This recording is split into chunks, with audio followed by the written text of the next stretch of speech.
Our generation is known for always being connected and communicating, whether it's through texting every day to Facebooking or Twitter. Either way, we stay connected. And for those people that can't hear very well, or some that can't even hear at all, the technology and advancements that's been made has helped keep everybody, those who can hear and those who can't, stay connected.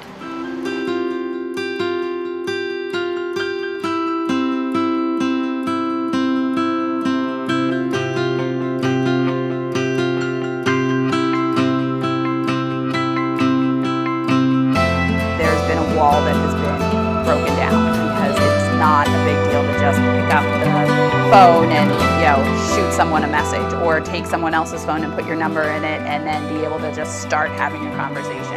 And it's an everyday thing. Hearing people between hearing people do it all the times. Whatever normal conversation level is, according to audiologists, I can't hear that at all.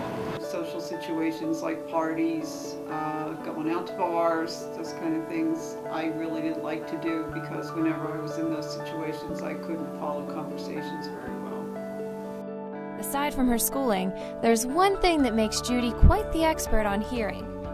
She herself has grown up deaf in one ear. In my profession it helps a lot, because I'm dealing with people who are hard of hearing and I understand what they are talking about. And as my hearing's gotten worse, I get even more empathy. Technology never stops improving. As the deaf and hard of hearing community grows into the future, the possibilities are endless. Computers and text messaging and many other video phones and video chats have really changed the ability for the deaf community to feel connected. And thanks to the technology that is out there today, we were fortunate enough to sit down and have a Skype interview with Julie Kirshner, who's a student at RIT, to give her opinion on what it's like to be deaf in this millennial generation. Technology has helped my life be better.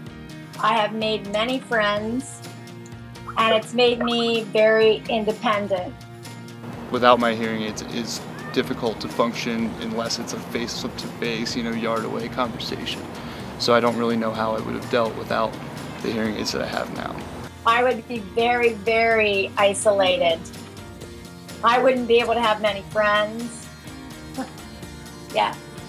Talking as her mom, it would have been terrible, because when she was born, I just hoped and I assumed that the technology would improve as she got older, and it did.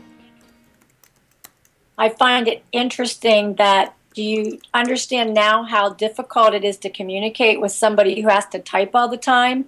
Could you imagine communicating with a business and asking questions about something and you'd have to type back and forth? That's how it was before the video phones and the video relays. She would have to type everything on a computer screen, similar to this. When it comes to technology, technology is amazing, and it's going to continue to have an influence and an effect on the deaf community and the deaf culture, as it does our hearing community and our hearing culture. But I don't really think that we will ever see a loss of sign language. I think in a lot of ways, by realizing that children can have this ability to learn auditorily and visually, we will see sign language incorporated into many, many educational programs and communication modality and choices that families will be making. All right, so if she had to pick one, her favorite would be texting.